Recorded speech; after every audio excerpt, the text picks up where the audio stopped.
ఇంత అద్భుతమైన థియేటర్ని ఇక్కడ ఇవాళ ఇనాగ్రేట్ చేయడం నిజంగా నా పూర్వజన్మ సుకృతంగానే భావిస్తాను. ఎందుచేతనంటే ఇలాంటి మైదానంలో గతంలో పూర్వ వైభవం ఎంతో ఉండేది. మరి రాను రాను ఈ యొక్క ప్రాంతం ఏ రకంగా అయిందంటే ఒక ఫ్రెంచ్ ఎలిమెంట్స్కి అడ్డగా అయిపోయింది. ఇదే ప్రాంతంలో మందు తాగేవారు, గాంజా కాల్చేవారు. ఒక ఎలిమెంట్స్ ఫ్రెంచ్ ఎలిమెంట్స్ అంతా కూడా ఇదే ప్రాంతంలో ఉండేవారు. ఇవన్నీ కూడా నిర్మూలిస్తూ ఇవాళ ఒక అద్భుతమైన యాంఫీ థియేటర్ని తయారు చేశాము. మరి రాజమహేంద్రవరం ప్రజలకే కాదు, ఉభయ గోదావరి జిల్లాల ప్రజలందరికీ కూడా ఇది ఒక సంక్రాంతి కానుకగా ఈరోజు ఇనాగ్రేషన్ చేసి వాళ్ళకి అందించాము.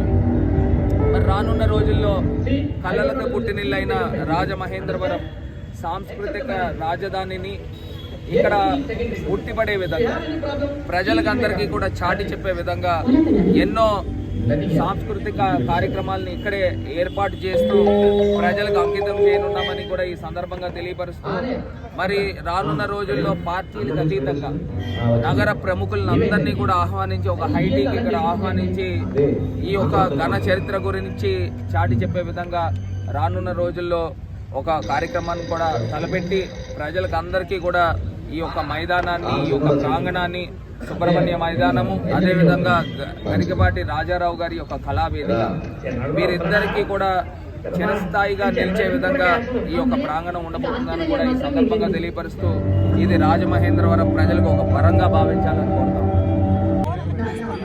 సాంస్కృతిక రాజధాని రాజమహేంద్రవరం. అటువంటి రాజమహేంద్రవరంలో స్వాతంత్ర సమరయోధుడు బ్రహ్మజోత్సవ సుబ్రహ్మణ్యం గారి వేదిక దగ్గర డాక్టర్ గరికపాటి రాజారావు గారు, ఇవాళ సినిమాలో ఉన్నటువంటి గొప్ప గొప్ప స్టార్స్ జేవిని గారు కానివ్వండి, రాజబాబు గారు కానివ్వండి, వీళ్ళందరినీ సినిమా రంగానికి పరిచయం చేసిన వ్యక్తి ఎవరంటే డాక్టర్ గరికపాటి రాజారావు గారు.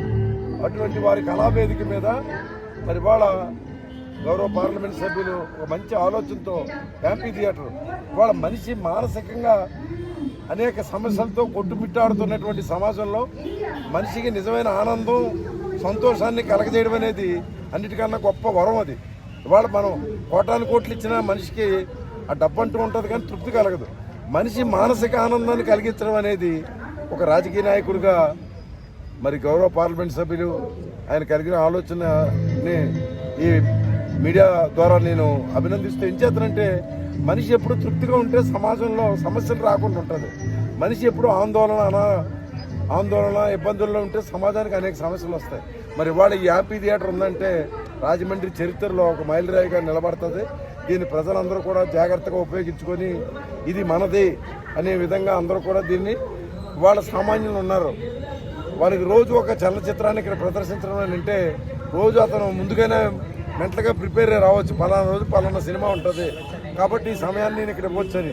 కాబట్టి ఇది రాజమండ్రిలోనూ ఇచ్చినటువంటి ఈ యాంఫీ థియేటర్ రాష్ట్రంలోనే దేశంలోనూ ఒక చిరస్మరణీయంగా నిలబడుతుందని చెప్పి నేను నాకున్న అనుభవంతో చెప్తున్నాను. మరొకసారి ప్రజలందరికీ కూడా సంక్రాంతి శుభాకాంక్షలు తెలియజేస్తూ సెలవు తీసుకున్నాను. నమస్కారం.